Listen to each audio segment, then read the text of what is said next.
J'ai consulté mon téléphone pendant ma pause déjeuner et j'ai vu l'alerte, solde du compte, 0 €. Mon estomac ne s'est pas noué. Mes mains n'ont pas tremblé. Je m'attendais à cela depuis 3 semaines, depuis que ma mère m'avait demandé nonchalamment si j'utilisais toujours le compte de la First National Bank, celui que j'avais ouvert à 17 ans, avec elle comme co-titulaire. J'avais dit oui, sachant exactement ce qui allait se passer. Maintenant, assise dans ma voiture devant le palais de justice où je travaillais comme coordinatrice des services aux victimes, j'ai ouvert mon application bancaire et j'ai confirmé ce que l'alerte m'avait annoncé. Le compte, qui contenait 247 350 € et 82 centimes d'euros, était maintenant vide, complètement vidé. L'historique des transactions montrait un unique virement ce matin à 9h47, virement vers un compte externe, 247 350 € et 82 centimes d'euros. Ma mère l'avait finalement fait. J'ai pris une gorgée de mon café glacé, j'ai ouvert mes contacts et j'ai trouvé le numéro qu'on m'avait donné il y a 6 mois, celui que je ne devais utiliser qu'en cas d'urgence. J'ai tapé un message, activé l'opération angle mort. La réponse est arrivée en moins de 30 secondes, confirmé. Restez sur place. Ne contactez pas la famille. Unité en cours de mobilisation. J'ai fini mon café et je suis retourné à l'intérieur pour mes réunions de l'après-midi. Le compte n'était pas vraiment le mien. Enfin, légalement, si. Mon nom y figurait. J'y avais un accès complet, et c'est moi qui l'avais ouvert initialement il y a 15 ans avec 200 € de mon premier emploi. Mais l'argent à l'intérieur n'était plus le mien depuis 14 mois. Il appartenait au département du Trésor des États-Unis. Plus précisément, c'était un compte de preuve secret, utilisé dans le cadre d'une enquête fédérale en cours sur une vaste opération de détournement de fonds et de blanchiment d'argent. J'étais l'informatrice confidentielle qui avait aidé à mettre en place le compte, dans le cadre d'une opération d'infiltration élaborée visant mon ancien employeur, Prestige Financial Group. Mon rôle avait été simple, créer un compte d'épargne d'apparence normale, permettre aux suspects de l'utiliser comme un canal pour l'argent blanchi, tout documenter, et s'assurer que les fonds restent sécurisés et traçables.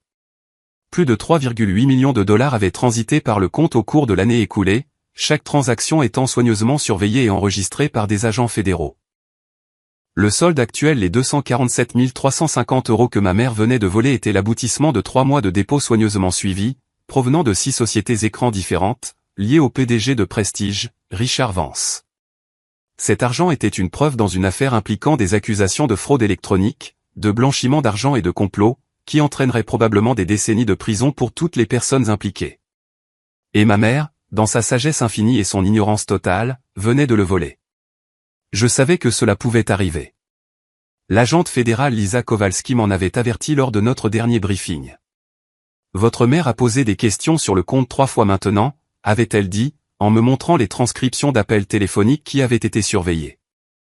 Elle pense que vous cachez de l'argent à la famille. Elle est convaincue que vous accumulez des économies pendant que votre père a du mal avec ses factures médicales. Elle a toujours été contrôlante avec l'argent, avais-je expliqué. Quand j'étais petite, elle surveillait chaque dollar que je dépensais. Elle pense que, parce que son nom est toujours sur le compte depuis que j'étais mineur, elle a le droit d'y accéder. Avez-vous envisagé de la retirer en tant que co-titulaire? Cela éveillerait les soupçons, n'est-ce pas? Il vaut mieux la laisser penser qu'elle a toujours accès. Cela permet au compte de paraître normal et peu sophistiqué. J'ai fait une pause. Si elle prend l'argent, que se passera-t-il? Elle sera arrêtée pour vol de preuves fédérales, obstruction à la justice et blanchiment d'argent. Les accusations entraînent des peines de prison importantes. L'expression de Kowalski avait été sérieuse. Nous essaierons de l'empêcher, mais si ça arrive, nous ne pourrons pas la protéger. C'est de l'argent fédéral dans une enquête active. Le département du Trésor ne négocie pas, je comprends. Et j'avais compris, mais je connaissais aussi ma mère. Elle se préparait à cela depuis des mois, laissant entendre que je devrais aider davantage la famille, se demandant pourquoi j'avais autant d'économies alors que papa avait besoin d'aide pour ses médicaments contre le diabète. J'avais essayé de détourner la conversation, mais elle était devenue obsédée. Il y a 3 semaines, elle avait demandé directement, ce compte à la First National, tu l'as toujours, n'est-ce pas? Celui que nous avons ouvert ensemble.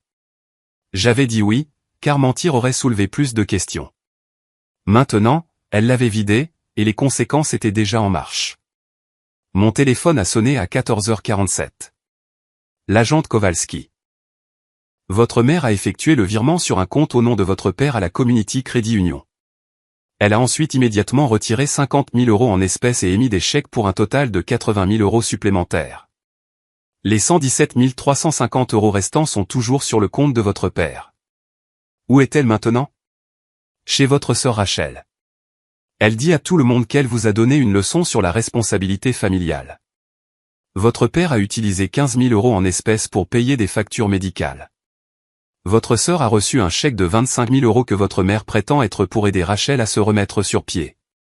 Donc, ils sont tous impliqués maintenant. Votre père et votre sœur ont accepté de l'argent qu'ils croyaient être le vôtre. Quand ils découvriront qu'il s'agissait de preuves fédérales, ils deviendront des témoins.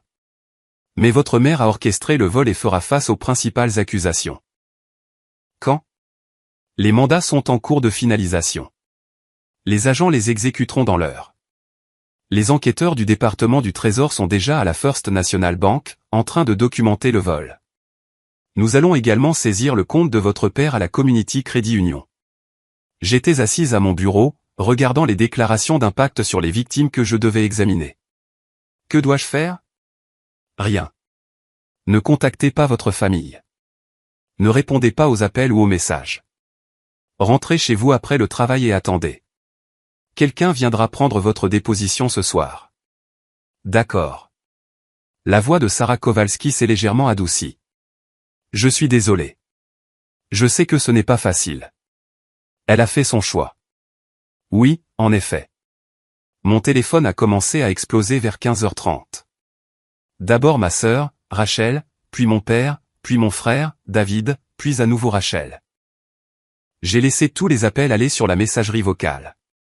Le premier message de Rachel était confus, « Sarah, appelle-moi. » Maman panique. Quelque chose à propos de ton compte en banque. Le second, 30 minutes plus tard, était paniqué, « Sarah, la police est là. Ils disent que maman a volé de l'argent fédéral. Appelle-moi maintenant. » Le message de mon père était à peine cohérent, « Sarah, qu'est-ce qui se passe? Des hommes en costume sont à la maison. Ils disent que ta mère a commis un crime fédéral. Ils prennent nos ordinateurs. Appelle-nous, s'il te plaît. » Le message de David était furieux, « Qu'est-ce que tu as fichu? Maman a été arrêtée. Ils disent qu'elle a volé au gouvernement. Tu es sérieuse, là? J'ai sauvegardé tous les messages et je n'ai pas répondu. À 16h15, ma mère a appelé d'un numéro inconnu. J'ai répondu. Sarah. Sa voix était tendue de colère et de peur. J'ai droit à un appel, et je l'utilise pour toi. Qu'est-ce qui se passe? Salut, maman. Ne me sors pas ton salut, maman. Je suis au centre de détention fédéral. Ils disent que j'ai volé de l'argent d'une enquête gouvernementale. Ils disent que l'argent sur ton compte était une preuve. C'était le cas. Silence. Puis, quoi? L'argent sur ce compte faisait partie d'une enquête fédérale. Je travaille comme informatrice confidentielle depuis 14 mois. Ce compte était surveillé. Chaque transaction a été documentée. Et tu as volé 247 350 € et 82 centimes d'euros ce matin. Tu mens. Tu essaies de me faire peur parce que tu es en colère que j'ai pris l'argent. Je ne suis pas en colère, maman. Je m'y attendais. J'ai prévenu les agents que ça pourrait arriver. Ils voulaient te retirer du compte, mais je leur ai dit que ça aurait l'air suspect si le titulaire du compte changeait soudainement de co-titulaire après 15 ans. Alors, on l'a laissé tel quel, en espérant que tu n'irais pas jusqu'au bout. Sarah, ce n'est pas drôle. Je ne plaisante pas. Le département du Trésor surveille ce compte depuis février dernier.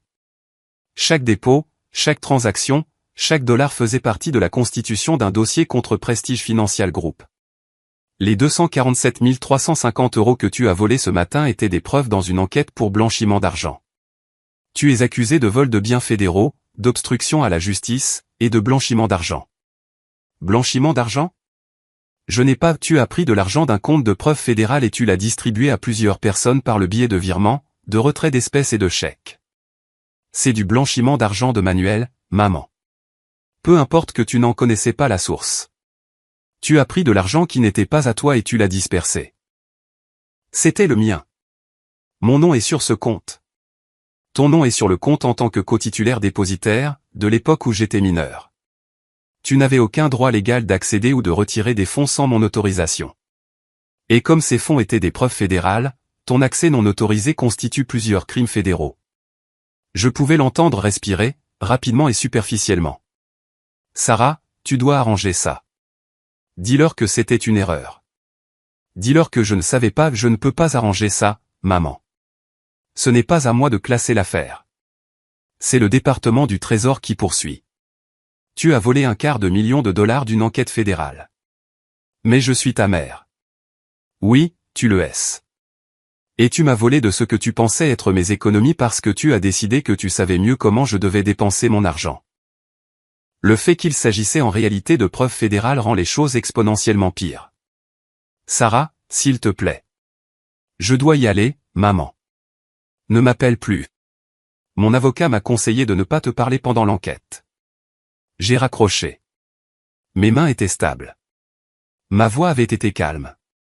Mais assise là, à mon bureau, entouré de dossiers sur les traumatismes et les tragédies d'autres personnes, j'ai senti le poids de ce qui venait de se passer s'abattre sur moi. Ma mère allait en prison, et j'en étais la raison. L'agente Kowalski est arrivée à mon appartement à 18h30, avec une autre agente que je ne reconnaissais pas, une femme à l'allure sévère dans la cinquantaine, qui s'est présentée comme l'agente spéciale Patricia Vance, de la division des enquêtes criminelles du département du Trésor. Mademoiselle Chen, a commencé Vance, en s'installant dans mon fauteuil du salon avec un épais dossier, je dois vous expliquer la suite des événements. Votre mère est actuellement en détention fédérale. Elle est accusée de vol de biens fédéraux, 18 USC 641, d'obstruction à la justice, 18 USC 1519, et de blanchiment d'argent, 18 USC 1956. Combinées, ces accusations entraînent une peine maximale de 50 ans. 50 ans, ai-je répété, en essayant de digérer l'information. Elle a 62 ans. J'en suis consciente.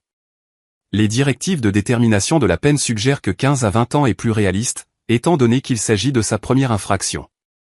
Cependant, le montant volé et la nature des preuves en font une affaire sérieuse. Le procureur des États-Unis n'est pas enclin à la clémence. Et mon père? Ma sœur? Votre père a accepté et utilisé de l'argent qu'il croyait être le vôtre, donné par votre mère. Votre sœur a également accepté un chèque. Cependant, aucun d'eux n'a participé au vol initial, ni n'avait connaissance que l'argent était une preuve fédérale. Ils feront probablement l'objet d'une confiscation civile de leurs biens ou récupéreront l'argent qu'ils ont reçu, mais des poursuites pénales sont peu probables, à moins que nous ne trouvions des preuves qu'ils ont conspiré avec votre mère. Ce n'est pas le cas. Maman agit seule quand elle décide qu'elle sait ce qui est le mieux. Vance a pris une note. Le compte de votre père à la Community Credit Union a été gelé. Les factures médicales qu'il a payées seront annulées et ses fonds récupérés. Le chèque de votre sœur a été bloqué. Nous recherchons l'argent liquide que votre mère a retiré. Environ 35 000 € sont manquants. Elle l'a probablement donné à David, mon frère.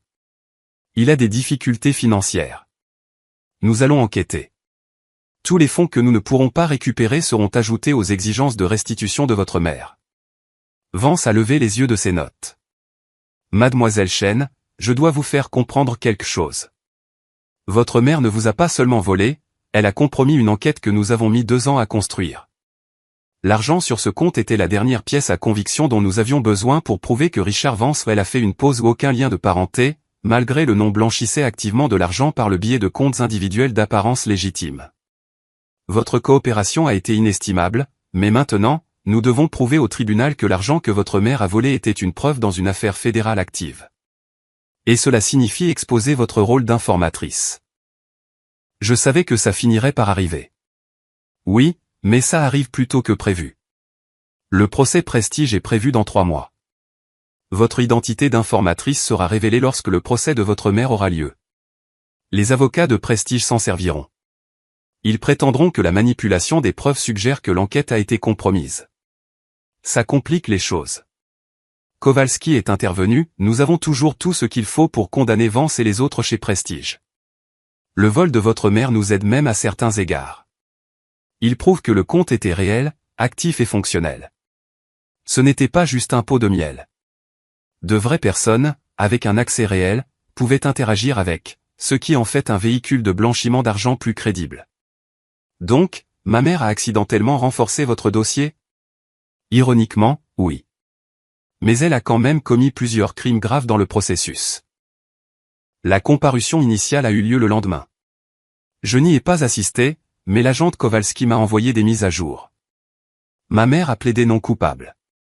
Son avocat commis d'office a soutenu qu'elle avait accédé à un compte dont elle était cotitulaire depuis 15 ans, prenant de l'argent qu'elle croyait appartenir à sa fille pour aider des membres de sa famille dans le besoin. Le procureur a répliqué que le compte était clairement actif, avec d'importants dépôts de sources externes, que ma mère n'avait aucune autorisation d'accéder au fonds, et que sa distribution ultérieure de l'argent volé constituait un blanchiment d'argent, quelle que soit sa connaissance de sa source. La caution a été fixée à 500 000 €. Mon père ne pouvait pas la payer. La maison était hypothéquée, ses économies avaient été saisies comme preuve, et aucun agent de cautionnement ne toucherait à une affaire fédérale de cette ampleur. Ma mère est restée en détention. Rachel m'a appelé 17 fois ce jour-là. J'ai finalement répondu. Sarah, tu dois l'aider. Je ne peux pas, c'est notre mère. Elle est en prison. Elle est en prison parce qu'elle a volé $250 000 d'une enquête fédérale. Elle pensait que c'était ton argent. Elle essayait d'aider la famille. Rachel, maman n'avait aucun droit de prendre cet argent, même si c'était le mien. Le compte était à mon nom. Je suis une adulte. Elle y a accédé sans ma permission, a tout retiré, et l'a distribué. C'est du vol. Le fait qu'il s'agissait de preuves fédérales en fait plusieurs crimes fédéraux. Mais elle ne savait pas. L'argent sur ce compte provenait de dépôts qui n'étaient clairement pas de mon salaire.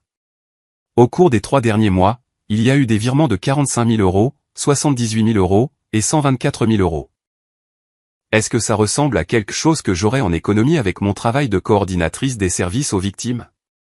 Maman a vu cet argent et a décidé qu'il était à elle. Elle n'a pas posé de questions parce qu'elle ne voulait pas les réponses. Rachel pleurait maintenant. Papa a utilisé l'argent pour ses factures médicales. Ils disent qu'il doit le rembourser. Il ne peut plus se permettre ses médicaments maintenant. Le gouvernement établira un plan de paiement. Un plan de paiement? Sarah, il a besoin d'insuline. C'est de la folie. Il a besoin d'insuline qu'il a payée avec de l'argent volé. Oui, c'est malheureux, mais l'argent n'était pas à lui. Tu aurais pu nous prévenir. Tu aurais pu dire à maman de ne pas toucher à ce compte. Je le lui ai dit, à plusieurs reprises. J'ai dit que le compte était interdit. Elle s'en fichait. Elle a décidé qu'elle savait mieux, parce qu'elle est notre mère et qu'elle craignait que tu n'accumules de l'argent pendant que papa souffrait. Papa a une assurance. Ses franchises sont gérables. Maman était en colère que je ne lui donne pas d'argent sur demande. Il ne s'agissait pas d'aider papa, il s'agissait de me contrôler. La voix de Rachel est devenue froide. Tu vas vraiment la laisser aller en prison? Je ne la laisse rien faire. Elle a fait ses choix. Maintenant, elle en subit les conséquences. J'espère que tu pourras vivre avec ça. Elle a raccroché. La couverture médiatique a commencé 3 jours plus tard. Une femme locale arrêtée pour avoir volé dans une enquête fédérale a été diffusée aux informations du soir. La photo d'identité judiciaire de ma mère est apparue à l'écran, l'air effrayé et confuse. Le journaliste a expliqué, Elisabeth Chen, 62 ans, est accusée d'avoir volé plus de 240 000 € de ce qu'elle croyait être le compte d'épargne de sa fille. Cependant, les procureurs affirment que le compte était en fait utilisé par des enquêteurs fédéraux dans le cadre d'une opération d'infiltration pour blanchiment d'argent. Chen risque jusqu'à 50 ans de prison. Le reportage comprenait une interview d'un expert juridique qui expliquait que les cotitulaires de comptes n'ont pas nécessairement des droits égaux sur les fonds, et que l'accès non autorisé peut constituer un vol, surtout lorsque des preuves fédérales sont impliquées. Les commentaires sur la page Facebook de la chaîne d'information étaient partagés, c'est une mère qui essaie d'aider sa famille. C'est un abus de pouvoir du procureur. Elle a volé 240 000 € et vous la défendez? Ma mère n'avait pas le droit de vider mon compte quand j'étais adulte. La fille est de toute évidence une sorte d'informatrice fédérale. Elle a piégé sa propre mère. Madame, si vous voyez $250 000 sur le compte de votre enfant et que vous ne posez pas de questions avant de le prendre, c'est de votre faute. Je n'ai pas lu au-delà de la première douzaine de commentaires. Mon frère, David, s'est présenté à mon appartement une semaine plus tard. Je l'ai vu à travers le Judas et je n'ai pas ouvert la porte. Sarah, je sais que tu es là. Va-t'en, David. Juste, parle-moi 5 minutes, s'il te plaît.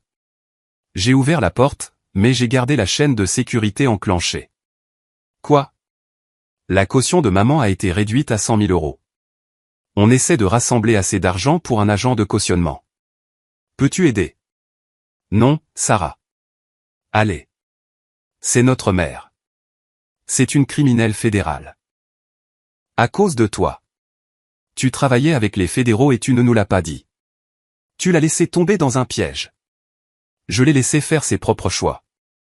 Je lui ai dit plusieurs fois de ne pas accéder à ce compte. Elle l'a fait quand même. Parce qu'elle s'inquiétait pour toi. Parce que papa avait besoin d'aide. David, as-tu reçu de l'argent d'elle? Il a hésité. Elle m'a donné 15 000 euros pour rattraper mon retard sur le loyer et les paiements de la voiture. Cet argent doit être rendu au gouvernement fédéral. Je l'ai déjà dépensé. Alors tu le dois. Le département du Trésor recherche tous ceux qui ont reçu des fonds. Tu devras probablement mettre en place un plan de paiement.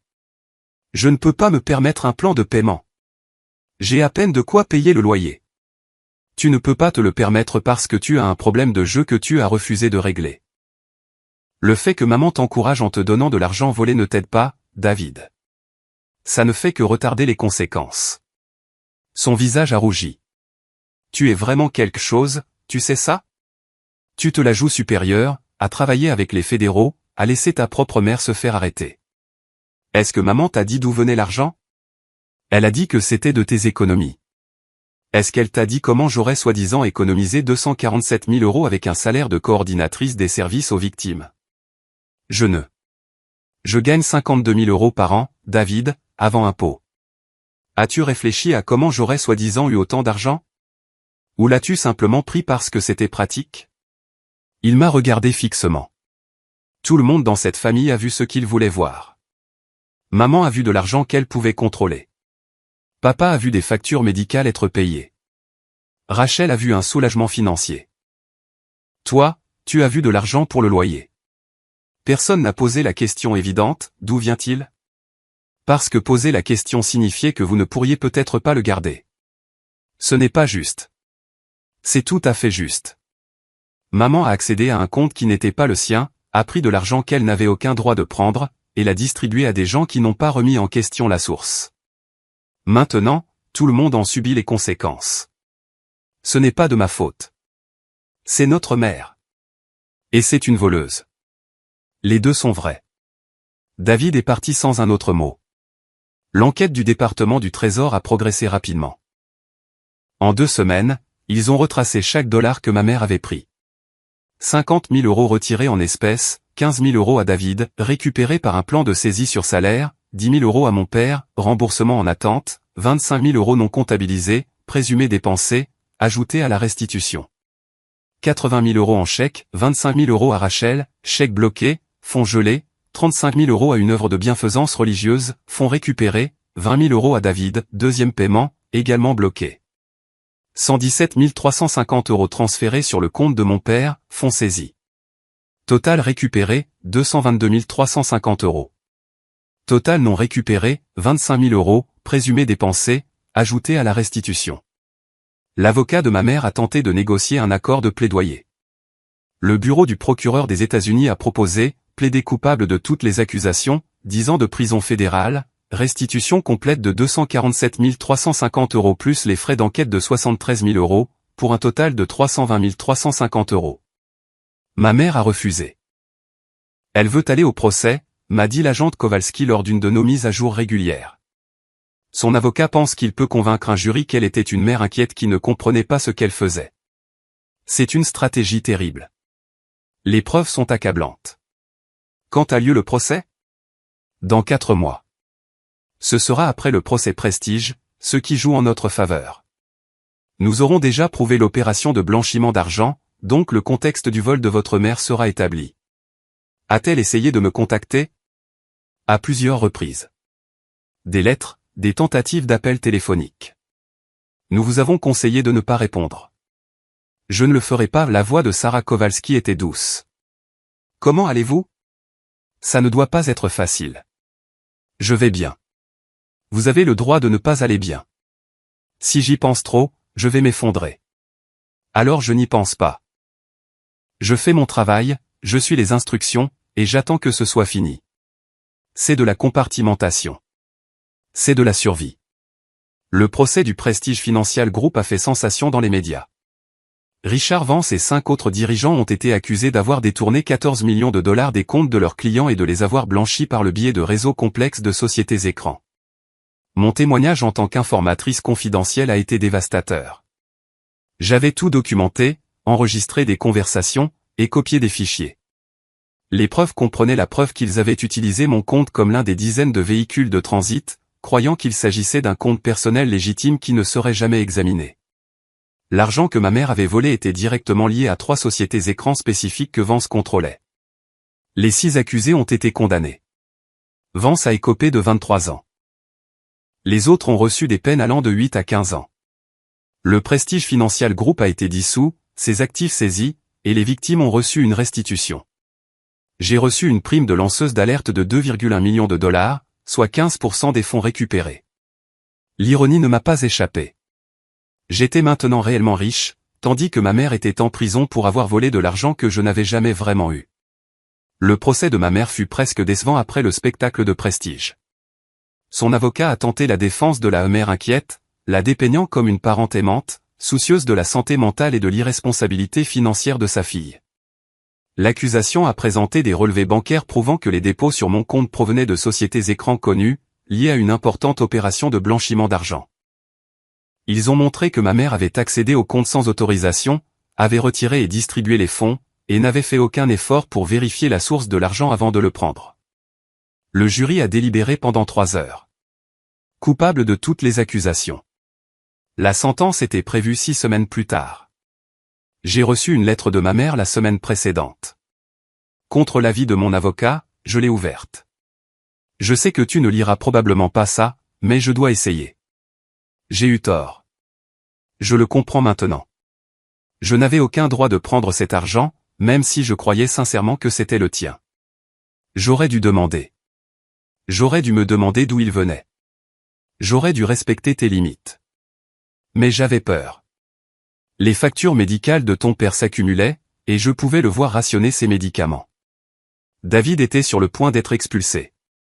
Rachel se noyait dans les dettes. Et toi, tu étais là, avec tout cet argent sur un compte. Et j'ai vraiment pensé, que j'aidais. Je sais que ça n'excuse pas ce que j'ai fait. Je sais que j'ai enfreint la loi. J'ai juste besoin que tu comprennes que je n'essayais pas de te faire du mal. J'essayais de sauver cette famille. Le procureur veut que je prenne de 10 à 15 ans. Le juge pourrait me donner plus. J'aurai 77 ans quand je sortirai, si je survis aussi longtemps. Je ne m'attends pas à ce que tu me pardonnes. Je ne m'attends pas à ce que tu m'aides. J'ai juste besoin que tu saches que je suis désolé. Pas désolé de m'être fait prendre, désolé d'avoir violé ta confiance, ton intimité, ton autonomie. Désolé de ne pas avoir pu te voir comme une adulte capable de prendre ses propres décisions. J'étais une mère contrôlante et autoritaire, qui pensait toujours savoir mieux que tout le monde. Et maintenant, j'en paie le prix. Je t'aime, même si je n'ai plus le droit de le dire. J'ai lu la lettre 3 fois, puis je l'ai mise dans un dossier avec tous les autres documents de l'affaire. Je n'ai pas répondu. L'audience de détermination de la peine était bondée de médias. Ma mère se tenait devant le juge en combinaison orange, l'air fragile et effrayé. Madame Chin, a commencé le juge, vous avez été reconnu coupable de vol de biens fédéraux, d'obstruction à la justice et de blanchiment d'argent. Ce sont des crimes graves, qui ont sapé une enquête fédérale majeure et coûté des ressources importantes aux contribuables. Avez-vous quelque chose à dire avant que je ne prononce la sentence? La voix de ma mère était à peine audible.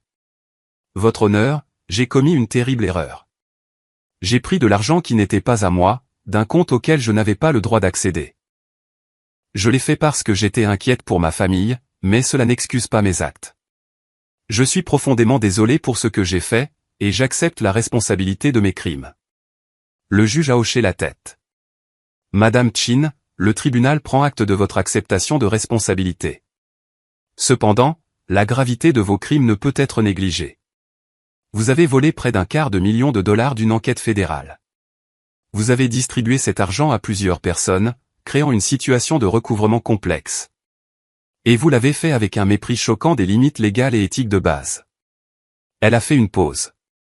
L'accusation a recommandé de 10 à 15 ans. La défense a demandé une probation et une restitution. Après avoir examiné tous les facteurs, y compris votre âge, votre absence d'antécédents criminels, et votre remords apparemment sincère, ce tribunal vous condamne à 8 ans de prison fédérale, suivi de 3 ans de liberté surveillée et d'une restitution complète de 320 350 €. Ma mère s'est effondrée. Les huissiers l'ont rattrapée avant qu'elle ne touche le sol. 8 ans. Mon père, assis dans la galerie, a émis un son semblable à celui d'un animal blessé. Rachel sanglotait. David avait la tête entre les mains. Et moi, j'étais assise au dernier rang, regardant ma mère être aidée à se relever et emmenée, et je ne ressentais absolument rien. Le processus d'appel a duré 6 mois de plus. La peine de ma mère a été confirmée. Elle a été transférée dans un établissement correctionnel fédéral en Virginie-Occidentale, à 3 heures de route de l'endroit où vivait mon père. Mon père a hypothéqué la maison pour payer le premier versement de la restitution. Rachel et David étaient sur des plans de paiement pour l'argent qu'ils avaient reçu. La famille était financièrement dévastée. J'ai utilisé une partie de ma prime de lanceuse d'alerte pour rembourser l'hypothèque de mon père et couvrir ses frais médicaux pour les 5 prochaines années. Je l'ai fait anonymement, par l'intermédiaire d'un avocat, avec la stipulation qu'il ne pourrait jamais en connaître la source. Rachel l'a découvert quand même, elle a toujours été douée pour fouiner et m'a envoyé un seul texto, l'argent du sang. Je n'ai pas répondu. Je rends visite à ma mère une fois par an, pour son anniversaire. Nous nous asseyons l'une en face de l'autre dans la salle de visite, séparés par une table et un océan de conséquences. La première année, elle a pleuré tout le temps. Je suis tellement désolé. Je suis tellement désolé. J'avais hoché la tête. Je sais. La deuxième année, elle était en colère. Tu aurais pu arrêter ça. Tu aurais pu me prévenir. Je t'ai prévenu, à plusieurs reprises. La troisième année, elle était résignée. Encore 5 ans. Si je survis. Tu survivras. Cette année, la quatrième, elle était différente. Plus calme, plus âgée, plus acceptante. Comment va ton père? Il va bien. Les factures médicales sont gérables maintenant. David? Toujours en difficulté, mais il suit une thérapie pour le jeu. Il fait des progrès. Rachel? Mariée, enceinte. Elle ne me parle pas, ma mère a hoché la tête lentement. Et toi? Je vais bien. Es-tu heureuse? J'ai réfléchi à cette question. Je ne sais pas. J'ai fait ce qu'il fallait, à plusieurs reprises. J'ai dénoncé la fraude chez Prestige. J'ai protégé des preuves fédérales. J'ai coopéré à l'enquête. Je t'ai vu être arrêté, poursuivi, et condamné. Toutes les bonnes choses. Mais heureuse? Ça semble être une question distincte. Le regrettes-tu? Non. Me pardonnes-tu? J'ai regardé ma mère, les cheveux gris maintenant, plus minces, usés par l'incarcération fédérale. Je ne sais pas. Demande-moi quand tu sortiras. Encore 5 ans. Encore 5 ans. Nous sommes restés assis en silence jusqu'à la fin de l'heure de visite. Les gens me demandent parfois si je pense que la peine était à la hauteur du crime, si 8 ans étaient trop sévères pour une mère qui pensait aider sa famille. Je leur parle des victimes de Prestige, des gens qui ont perdu leurs économies de retraite, les fonds d'études de leurs enfants, leurs économies de toute une vie, parce que des hommes comme Richard Vance ont décidé que leur richesse comptait plus que la sécurité des autres. Je leur parle des 2 années d'enquête, des centaines d'heures de documentation, de la construction minutieuse des chaînes de preuves que ma mère a détruites en une seule matinée de vol auto-justifié. Je leur dis que l'intention compte moins que l'impact, et que je pensais aider et n'excuse pas la violation de la loi fédérale. La plupart des gens hochent la tête. Certains me regardent encore comme si j'étais un monstre. Les 2 réactions sont compréhensibles. Je travaille toujours comme coordinatrice des services aux victimes.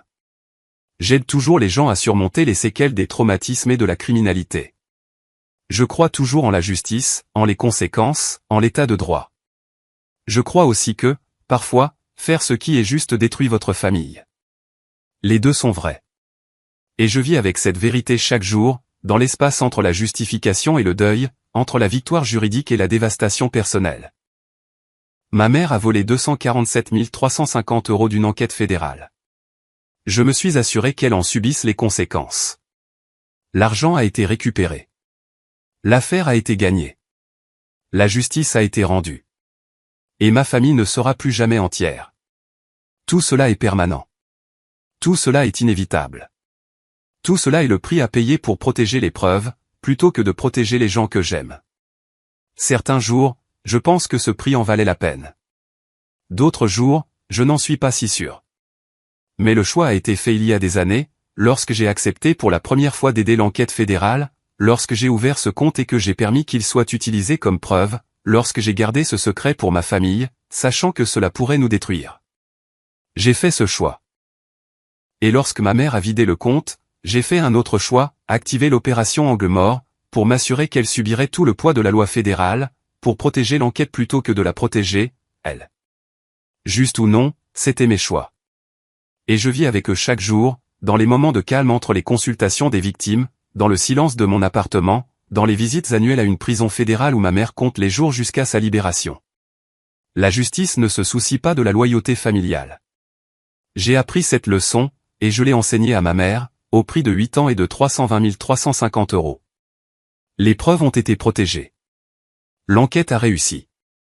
Ma famille a été détruite. Tout est vrai. Tout est permanent. Tout est le résultat inévitable du choix de ma mère de voler, et de mon choix de le signaler. Certaines conséquences sont immédiates.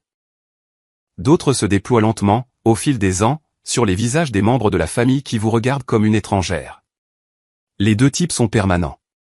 Les deux types sont la justice. Et les deux types sont le prix que nous payons pour protéger ce qui compte, même lorsque ce qui compte détruit les gens que nous aimons.